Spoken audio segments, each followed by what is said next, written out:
நீங்கள் குழந்தைகளாக பலவீனமாக இருந்தபோது உங்களுடைய பெற்றோர் உங்களை கவனித்துக் கொண்டார்கள். உங்களுடைய பெற்றோர் முதியவர்களாகி பலவீனமாகும் போது நீங்கள் அவர்களை பார்த்துக் கொள்ளுங்கள் என்று வேதங்கள் சொல்கின்றன. ஆனால் இன்றைக்கு குழந்தைகள் பெற்றோரை முதுமை அடையும் போது பார்த்துக் கொள்கிறார்களா என்பது மிகப்பெரிய கேள்வியாக இருக்கிறது. அது மட்டுமல்ல, தமிழ்நாட்டில் சில இடங்களில் பெற்றோர் முதுமை அடையும் போது அவர்கள் கருணை கொலை செய்யப்படுகிறார்கள் என்பதை இயக்குனர் செல்வகதிர் எடுத்த படத்தில் நிரூபித்திருக்கிறார். அந்த படத்தை தான் இந்த வாரம் சுவடுகள் பகுதியில் பார்க்க இருக்கிறோம்.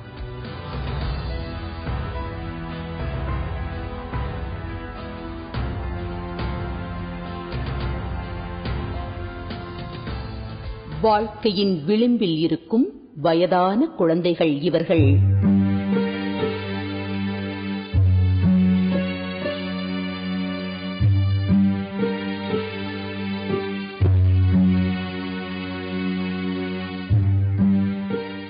நடந்து நடந்து நடை மறந்தவர்கள், அலைந்து அலைந்து திசை தொலைத்தவர்கள்,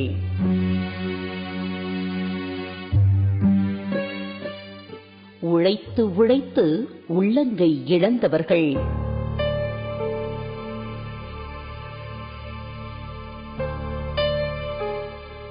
அலுத்து சலித்த அந்திம காலத்தில் அடுத்தவர்களுக்கு கொடுப்பதற்கு இவர்களிடம் என்ன இருக்கப் போகிறது? கடைக்கண்ணில் தேங்கி இருக்கும் கண்ணீரை தவிர.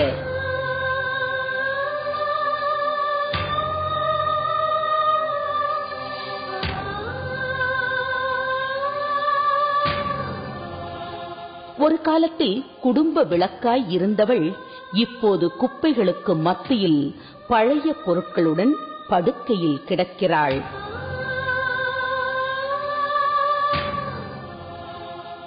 ஒரு பிள்ளையை பெற்று சோறூட்டி சீராட்டி தாலாட்டி வளர்த்தவளுக்கு இது தண்டனையா? இறுதி முடிவு மகன் கையால் மரணமா? நெஞ்சை பதற வைக்கும் முதியோர் கருணை கொலைகள் தமிழ்நாட்டில் இன்னமும் நடந்து கொண்டுதான் இருக்கிறது என்பதை அறிந்தபோது வேதனையாக இருந்தது.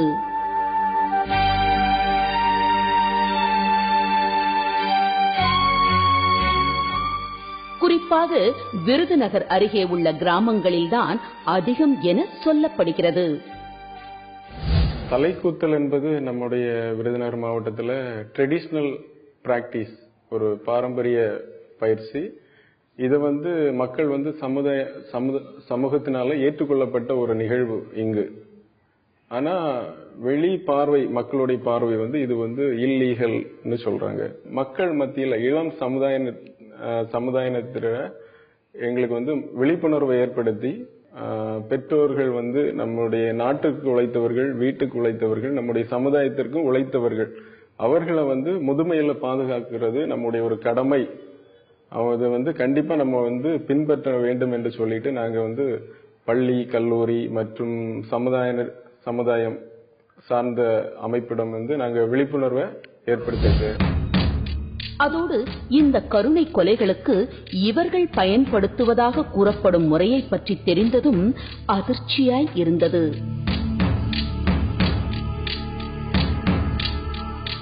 தலைக்கூத்தல் என்று இவர்கள் சர்வ சாதாரணமாக அழைக்கும் இந்த கருணை கொலை எப்படி நிகழ்த்தப்படுகிறது?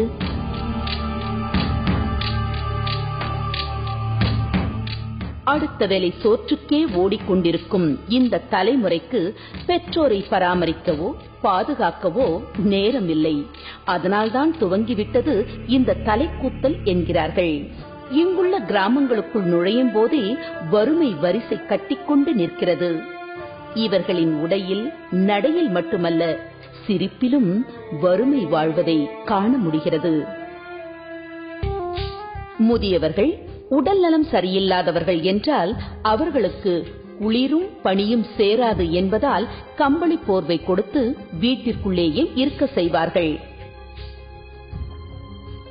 அவர்களுக்கு ஆகாத அந்த குளிரையே ஆயுதமாக்கி செய்யப்படும் நூதன கொலையே இந்த தலைக்கூத்தல். இளநீர், நல்லெண்ணெய், குளிர்ந்த தண்ணீர் என்று உடலை ஒரே அடியாக குளிர்நிலைக்கு இட்டுச் செல்லும் இந்த பொருட்கள் சம்பந்தப்பட்ட முதியவர்களுக்கு ஜன்னியை ஏற்படுத்தி பின்பு உயிரை பறிக்கிறது என்கிறார்கள்.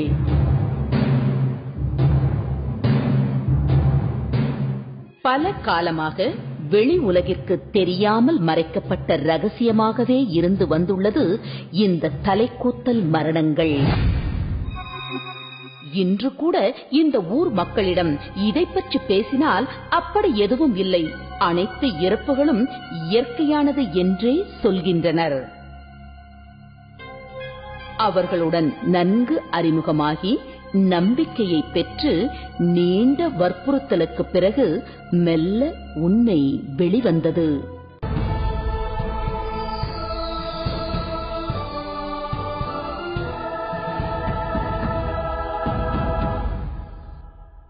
கருணை கொலை என்பது சட்டப்பூர்வ அங்கீகாரத்துடன் தான் நடைபெற வேண்டும் என்று உச்சநீதிமன்றம் 2011ஆம் ஆண்டில் மிக தெளிவாக சொல்லியிருக்கிறது.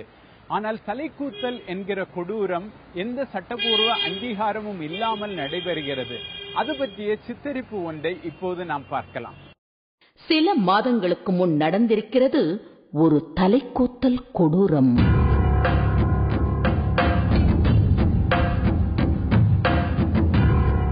மூச்சு கூட விட முடியாமல் சிரமப்பட்டுக் கொண்டு படுத்திருந்தார் அமல்ராஜின் தாய். இவர் படுக்கையில் விழுந்து 2 வருடத்தை தாண்டிவிட்டது. எழுந்து நடமாட முடியாத நிலைமை. ஏதாவது கேட்டால் ஏளன பார்வையில் கொல்லும் மருமகள். விரக்தியாய் படுத்திருப்பதை தவிர வேறு வழியின்றி கிடந்தார் மூதாட்டி. அவ்வப்போது குடிக்கும் பாலும் தண்ணீருமே அவருக்கு ஆகாரம். இப்போதும் தண்ணீர் கேட்டுதான் மருமகள் செல்வியை அழைத்தார்.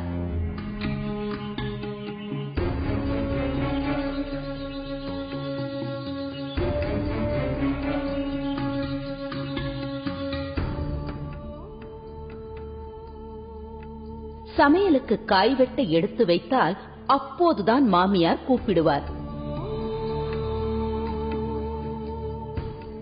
வந்து தேவையானதை செய்துவிட்டு மீண்டும் வேலையை தொடங்கிய சிறிது நேரத்தில் மறுபடியும் கூப்பிடுவார்.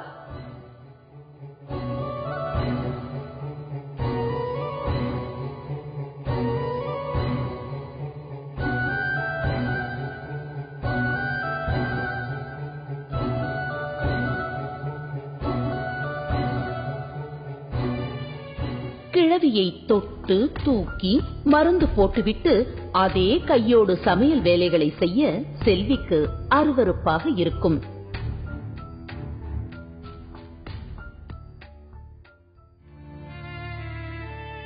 இதையெல்லாம் நினைக்கும் போது செல்வியால் அழுகையை நிறுத்த முடியவில்லை. மாமியார் படுக்கையில் விழுந்த சில மாதங்களிலேயே இவருக்கு முதுமை வந்தது போல் தோன்றியது. ஒவ்வொரு நாளும் கண்ணீரும் போராட்டமுமாய் கழிந்தது. அன்று கிழவி படுத்து எடுத்து விட்டார். ஒரு கட்டத்திற்கு மேல் செல்வியால் தாங்கிக் கொள்ளவே முடியவில்லை. ஒரு தீர்க்கமான முடிவுக்கு வந்திருந்தார் செல்வி.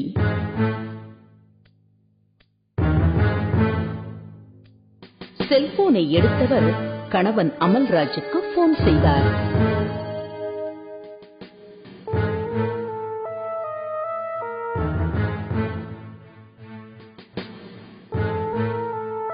அமல்ராஜ் வந்ததும் அம்மாவை சத்தம் போடுவார் என்றுதான் செல்வி நினைத்திருந்தார். ஆனால் அவரோ சத்தத்தையே நிறுத்திவிடும் முடிவோடு வந்திருப்பார் என்று சற்றும் எதிர்பார்க்கவே இல்லை.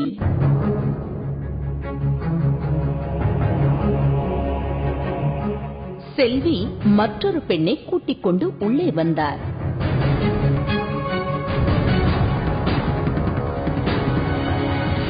அந்த பெண் அமல்ராஜிடம் சில விஷயங்கள் பேசினார். மூவரும் சேர்ந்து மூதாட்டியை தலைக்கூத்தல் செய்துவிட முடிவெடுத்தனர். தலைக்கூத்தல் ஆரம்பமானது.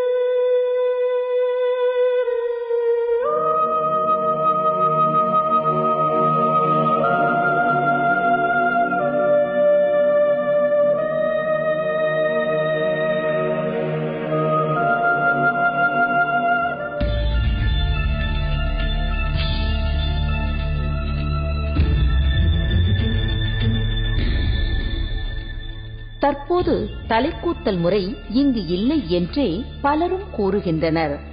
ஆனாலும் இவர்களின் இறுதி காலமும் இதுபோல நிகழலாம் என்பதால் அதற்கும் தயாராக இருப்பதாகவும் சொல்கின்றனர். முடியாம இருந்தா ஒரு 2 வருஷத்துக்கு பாப்பாங்க, அதுக்கு மேல பார்க்க மாட்டாங்க. 2 வருஷம் தான் அதுகளுக்கு கட்டம். அதுக்கு மீறி கொஞ்சம் கடுமையான மர்மம்னா அந்த 3/4 வருஷத்தையே காலி பண்ணிடுவாங்க. இந்த கழுத்து போயிட்டு இங்க உங்க அப்பனை காலி பண்ணா இங்க இருக்க இல்ல அனாஜ ஆஸ்பத்திரி கொண்டே விடும்பா. அனாஜ ஆஸ்பத்திரி போறதுக்கு இவனுக்கு கெட்ட காசு இருந்தாத்தே அப்பனுக்கு இங்க ஊத்த மாட்டானா, என்னடி இப்படி செய்யறம்மா, அப்ப நீ இங்க நான் அங்க, உங்க அப்பா என்ன செய்யறான்னு அன்னைக்கு என்னை கூப்பிடும்பா. இவன் என்ன செய்வேன், சரி அப்படின்னு செஞ்சு தொழில் இறுதி பாப்போம்மா, வேலைக்கு போயிருவேன், போயிட்டு வரமுன்னு குளிப்பாட்டுவாங்க. இப்படி வார்த்தைகளில் முரண்பட்டு பேசினாலும் உள்ளுக்குள் தாங்களும் ஒரு நாள் தனது மகன் அல்லது மகளால் கருணை கொலை செய்யப்படலாம் என்ற அச்சம் இருக்கவே செய்கிறது. பசங்க 3 பசங்க இருக்கிறாங்க, மருமக கவனிக்காது, உண்மையிலே மாமா மேல கவனிக்காது. உண்மை இப்ப நிலைமை அப்படி கவனிக்காது. அப்படிங்கும் போது இந்த கருணை பாக்குற யார் பாப்பா, அது கேள்விக்குறியா இருக்கும். அப்படிங்கும் போது அந்த காலத்துடைய ஒரு பரம்பரை நான் இல்லைனாலுமே என் பசங்க பண்ணிடுவான். இவர்கள் தலைக்கூத்தலை ஒரு கொலையாக எடுத்துக் கொள்ளாமல் சாதாரண சடங்காகவே நினைப்பதால் தொடர்ந்து இந்த விபரீதம் இங்கே அரங்கேறி வருகிறது. இங்கு நடக்கும் முதியோர் மரணங்கள் திட்டமிட்டே செய்யப்படுகின்றன என்பதற்கு சான்றாக அவர்கள் சொன்ன அதிர்ச்சி சம்பவம் இது. இப்பகுதி மூதாட்டி ஒருவர் மரண வாயிலில் தவித்துக் கொண்டிருந்திருக்கிறார். இதை உறவினர்களுக்கு தெரிவிக்கும்படி சொல்லி இருக்கின்றனர். தகவல் கொடுத்தவர் அம்மா இறந்துவிட்டார் என்றே அனைவருக்கும் கூறிவிட்டார். வெளியூரில் இருந்து வந்த உறவுகள் மாலையுடன் வந்துவிட்டனர். ஆனால் இங்கே அந்த அம்மா உடல் தேறி நன்றாக பேச ஆரம்பித்து விட்டாராம். இவ்வளவு தூரம் செலவு செய்து வந்தது வீணாகிவிடக் கூடாது என்பதற்காகவே மூதாட்டிக்கு தலைக்கூத்தல் நடத்தியுள்ளனர். ஒரு பாட்டி ரொம்ப முடியாம படுத்திருந்தாங்க. அவங்களுக்கு பசங்க யாருமே பாக்குறது கிடையாது, பொண்ணு தான் பாத்துட்டு இருந்தாங்க. பொண்ணு பாத்துருந்தாங்க, ரொம்ப சீரியஸா இருக்குன்னு சொல்லிட்டு எங்க ஊருக்கு அவங்க சொந்த ஊருக்கு கொண்டு வந்துட்டாங்க. சொந்த ஊருக்கு கொண்டு வந்துட்டு பசங்களுக்கு போன் பண்ணிருங்க, அவங்க பாத்துக்கிட்டு கடைசி ஆசையா அப்படின்னு சொல்லி சொன்னதுக்கு இவங்க போன் பண்ணவங்க என்ன பண்ணாங்க, அவங்க அம்மா இறந்துட்டாங்கன்னு சொல்லி போன் பண்ணிட்டாங்க. அவங்க வெளியூருக்கு போன் பண்ண சொன்னா லோக்கல் ஊருக்கு எல்லாத்துக்குமே இந்த மாதிரி அந்த பாட்டி இறந்துட்டாங்கன்னு சொன்னா அவங்க எல்லாருமே வேன் பிடிச்சு மாலையோட வந்துட்டாங்க. இங்க பார்த்தா பாட்டி இழுத்துட்டு இருக்குது. அப்ப ஏன் இப்படி பண்ணீங்கன்னா, வெளியூருக்கு தானே போன் பண்ண சொன்னோம், இவங்க இப்படி பண்றாங்க அப்படின்னு சொன்னோன்னே அவங்க தண்ணியை போட்டு போதையில அப்படி பண்ணிட்டாங்க. பண்ணதுனால அவங்க மாலையோட வந்துட்டுமே நீ நாங்க திரும்பி போக முடியாது அப்படின்னு சொல்லிட்டு உடனே 3 ஊத்துனாங்க. 3 எல்லாத்தையும் ஊத்தி எடுத்து அந்த பாட்டியை கொண்டுட்டாங்க. ஒரு மாலைக்கு இருக்கும் மரியாதை கூட முதியவர்களுக்கு இல்லை என்பது எத்தனை பெரிய துயரம். இந்த விரக்தி இவர்கள் முகத்தில் தெரிகிறது. ஒரு பெரியவங்க அவங்களே கேக்குறாங்க, என்னால ரொம்ப அதாவது நோய் அவங்களுக்கு ரொம்ப இருக்கறனால அவங்களே கேக்குறாங்க, என்னால முடியல, எனக்கு ஏதாவது பண்ணிருங்க அப்படி சொல்லி. மேக்சிமம் பொருளாதாரம் இதுதான் சார் எங்க எதிர்பார்க்கல. ரொம்ப முடியாதவங்க தான் அப்படி பண்றாங்க சார், இல்லன்னா அப்படி பண்ணல.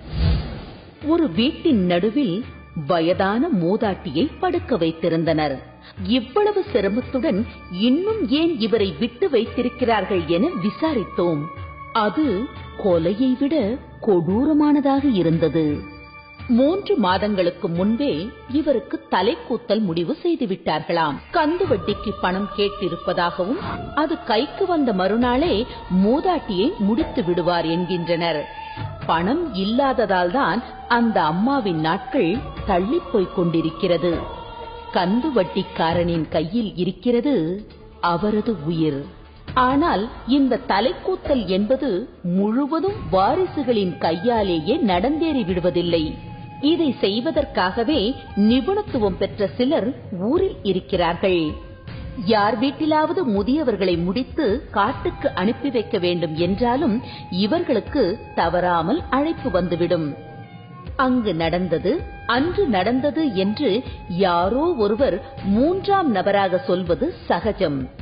நான் தலைக்கூத்தலின் போது உடன் இருந்தேன், நானே என் கையால் அதை செய்திருக்கிறேன் என்று ஒருவர் நேரடியாக பேசும்போது ஒரு கணம் இதயம் துடிக்க மறந்தது. இப்பயும் நீ எங்க நின்னாலும் ஒரு கலடு கட்ட நம்ம தெருவுகளில் அப்படின்னு சொன்னா வாங்கம்மா பாட்டி வாங்க பாட்டி இப்படி கிடக்கு பாட்டின்னு கூப்பிட்டு போவாங்க. நான் போவேன். போய் அதை அவங்கள்ட்ட சொல்லிட்டு உரமா கூட இருந்து முடியாதவங்களுக்கு நான் கூட காத்திருப்பேன். சரி முடிஞ்சிருச்சு எல்லாம் பார்த்துக்கோங்க அப்படின்ட்டு வீட்டுக்கு வந்துடுவேன். பாவம் என்ன பாவம், சாப்பிட்றதுகளுக்கு என்ன பாவம், எத்தனையோ கொலை செய்யறாங்க, அவங்களுக்கெல்லாம் ஒண்ணும் இல்லை. இது என்ன பாவம், பாவம் எல்லாம் கிடையாது. அவங்க உசுறு ரொம்ப என்னென்னமோ எல்லாம் செய்யும், என்னென்னமோ செய்யும். அதெல்லாம் இருக்கக்கூடாது, படார்னு உசுறு விடணும் அப்படிங்கிறதுக்கிட்ட இது. அந்த அப்படியெல்லாம் இம்சப்படுத்தக்கூடாது, எமசியா இருக்கக்கூடாது நம்ம அம்மாவுக்கு, படக்கம் உருட்டு என்ன அப்படின்னு நினைச்சு செய்யறோம். அப்படியெல்லாம் செய்ய மாட்டாங்க. சின்ன வயசுல வயசான ஆம்பளைக்கோ பொம்பளையாளுக்கோ இது நடக்க வேண்டிய விசேஷம். எல்லாம் முடிஞ்சிருச்சு. எங்க அம்மா இருக்குன்னா எல்லாம் முடிஞ்சிருச்சு, பேரம்பேத்தியே எல்லாம் இருக்கு, என்ன காலையில் போகட்டும் அப்படிங்கிற நினைப்பேன். அதே எங்க அம்மாவுக்கு இப்ப 6 வருஷம் ஆச்சு, இந்த இருக்கு நடக்கலாம் முடியாது.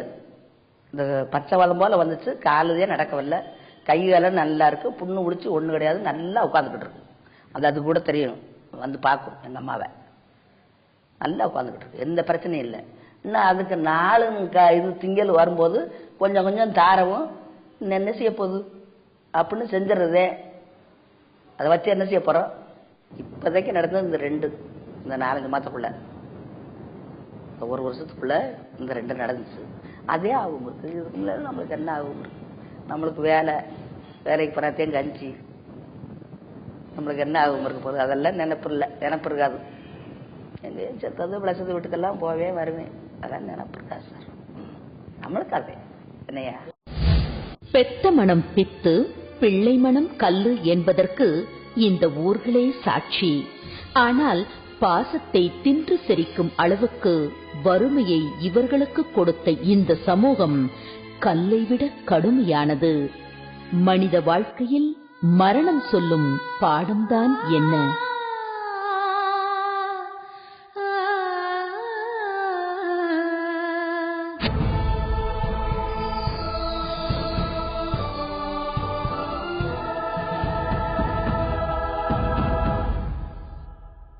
முதுமை நல மருத்துவரான டாக்டர் VS நடராஜன் முதுமை நல மருத்துவத்தில் தான் ஆற்றிய சேவைக்காக சென்ற வருடம் இந்திய அரசால் பத்மஸ்ரீ விருது வழங்கி கௌரவிக்கப்பட்டவர். அவர் கருணை கொலை பற்றியும் கருணை கொலை தொடர்பான சட்டத்தின் அவசியம் பற்றியும் நம்மிடம் பேசினார். அதை இப்போது கேட்கலாம். கதிர் என்கிற ஒரு இளைஞர் விருதுநகர் மாவட்டத்துக்கு போய் ஒரு படம் குறும்படம் ஒண்ணு செய்து வந்திருக்காரு. அங்க அந்த பகுதியில இன்னமும் இந்த தலைக்குத்தல் என்கிற ஒரு வழக்கம், இந்த முதியவர்களை கருணை கொலை செய்கிற ஒரு வழக்கம் இருப்பதை காணொலி ஆதாரத்தோட அவர் நிரூபித்திருக்கிறார். இந்த பழக்கம் இருப்பது பற்றி உங்களுக்கு தெரியுமா? இது பற்றி நீங்க என்ன நினைக்கிறீங்க? எனக்கு ஓரளவுக்கு தெரியும். இது கருணை கொலைன்னு சொல்லுவாங்க. நான் உண்மையிலேயே பார்த்தது கருணை இல்லா கொலை தான். இது 2 சைடு நம்ம பார்க்கணும். இப்போ யாருக்கெல்லாம் இந்த கருணை கொலை செய்யறாங்கன்னு பார்த்தோம்னா, ஒன்று புரலாங்கடு பெட் ரெஸ்ட், பல நோய்கள்னால தொடர்ந்து மாசக்கணக்கில் வருஷக்கணக்கில் படுத்திருக்கும் போது ரொம்ப ஃபேமிலியை ரொம்ப அஃபெக்ட் ஆகுறாங்க. ஏன்னா அவங்களை பார்த்துக்கிறது ஆள் இருக்காது, பார்த்துக்கிறதுக்கு ஒரு பணபலம் இருக்காது, பணபலம் இருக்காது, ஆள் பலம் இருக்காது. அப்புறம் கடைசியில் எப்படி இருந்தாலும் இந்த பேஷண்ட் ரெக்கவர் ஆக போறதில்ல, ஃபைனலி என்னதான் பண்ண போறோம் அப்படின்னு சொல்லிட்டு அப்படி ஒரு குரூப் இருக்காங்க. இன்னொரு குரூப் அட்வான்ஸ் டிசீசஸ். இப்போ பார்த்தீங்கன்னா ஏஜ் ஆக நிறைய டிசீஸ் அதிகமாக வந்துட்டு இருக்கு. இப்போ முதல்ல நான் 30 இயர்ஸ் முந்தைய டிமென்ஷியா, இந்த பார்க்கின்சன் டிசீஸ், ஸ்ட்ரோக்லாம் ரொம்ப குறைவாக வருது. இப்போ 70 இயர்ஸ் 8 இயர்ஸ் மேல ரொம்ப நிறைய வர ஆரம்பிச்சு. 2011ஆம் ஆண்டுல உச்சநீதிமன்றம் அருணா வழக்கில் தீர்ப்பு சொன்ன போது அதுல நாடாளுமன்றம் இது தொடர்பாக ஒரு சட்டத்தை ஏற்றும் வரை நாங்கள் வழங்கிய இந்த தீர்ப்பு, அதாவது ஒரு நோயாளி தன்னுடைய விருப்பத்தின் பேரில் அந்த கருணை கொலைக்கு விண்ணப்பிக்கலாம், அல்லது அவருடைய உறவினர்கள் விண்ணப்பிக்கும் போது அதை ஒரு மருத்துவ நிபுணர் குழுவுடைய ஆலோசனையை பெற்று அந்தந்த மாநிலத்துடைய உயர்நீதிமன்ற தீர்மானிக்கலாம் என்கிற நிலை என்பது தொடரும். ஆனால் நாடாளுமன்றம் ஒரு சட்டம் இது தொடர்பாக ஏற்ற வேண்டும் என்கிற ஒரு பரிந்துரையை அன்றைக்கு உச்சநீதிமன்றம் செய்திருக்கிறது. அது பற்றி தங்களுடைய இதெல்லாம் தீர்வுன்னு வரும்போது இப்ப இப்பவே ஒரு 20 வருஷம் முந்தைய யாருமே கருணை கொலையை பத்தி பேசல. இப்ப பேச வேண்டிய கால கட்டாயம் வந்துருச்சு. ஏன்னா முதியோர்களோட எண்ணிக்கை அதிகமாக போயிடுச்சு, அவங்களோட வாழ நாளுக்கு அதிகமாயிடுச்சு, அவங்களோட நோய்கள் அதிகமாயிடுச்சு. அவங்கள பாத்துக்கிறதுக்கு நிறைய செலவாகுது. அது சில நோய்கள்லாம் குணப்படுத்த முடியாத நோய்களை வந்துட்டு இருக்கு. இந்த காலகட்டத்தில் கருணை கொலை நம்மளுக்கு தேவையா தேவையில்லையா, அப்படி தேவைன்னா எந்த மாதிரி அதை நம்ம அமுல்படுத்த வேண்டுங்கிறது இப்போ ஒரு அரசாங்கத்துக்கு ஒரு பெரும் பொறுப்பா வந்துருக்கு. இந்த கருணை கொலையை அமுல்படுத்த சட்டம் கொண்டு வந்தாலும் இந்த சட்டத்துல எந்த ஓட்டையோ விரிசலோ இல்லாம பார்த்துக் கொள்ள வேண்டும். தலைக்கூத்தலை கருணை கொலை என்று நியாயப்படுத்தி விட முடியாது என்பதுதான் டாக்டர் VS நடராஜனின் கருத்தாக இருக்கிறது. ஆனால் தலைக்கூத்தல் என்ற வடிவத்தில் மட்டுமல்லாமல் அன்றாடம் மருத்துவமனைகளிலும் நகரங்களிலும் கூட முதியோரின் கருணை கொலை என்பது நடந்து கொண்டே இருக்கிறது என்பதுதான் அவருடைய வாதமாக இருக்கிறது. அவர் சொல்வதில் ஓரளவு உண்மை இருக்கிறது. இதற்கு ஒரே ஒரு தடுப்பு நடவடிக்கை தான் இருக்க முடியும். ஒவ்வொரு பிள்ளைகளும் தங்களுடைய மனசாட்சியை பார்த்து ஒரு கேள்வியை கேட்டுக்கொள்ள வேண்டும். தாங்கள் பலவீனமாக இருந்த காலத்தில் தங்களை ஆதரித்த பெற்றோரை அவர்கள் பலவீனம் அடையும் போது பார்த்துக் கொள்வது ஒரு பொறுப்பு அல்லவா என்கிற ஒரு கேள்வியை அவர்கள் தங்களை நோக்கி கேட்டுக்கொள்வது மட்டும்தான் இதற்கான விடையை நோக்கிய நகர்வாக இருக்க முடியும். சில பேர் சொத்துக்காகவே பசங்க பொண்ணுங்க அப்பா பாத்துக்கிறாங்கல்ல, அந்த சொத்துக்கு எப்படி பார்த்தா சரி, சொத்துக்கு பார்த்தாலும் சரி, உண்மையான அன்புக்கு பார்த்தாலும் சரி, அது சொத்துக்களை எப்பவுமே முழுமையாக இளைஞர்கள் எழுதி வைக்க கூடாது. ஏன்னா சொத்து மாறினோடனே மனம் மாறி விடுகிறது. சொத்துக்கு வைக்கிறவங்கள ஓரளவுக்கு மதிப்பு மரியாதையும் குடும்பத்திலும் சரி சொசைட்டிலும் இருக்கும். சொத்து முதியோர்களுக்கு ரொம்ப அவசியம்.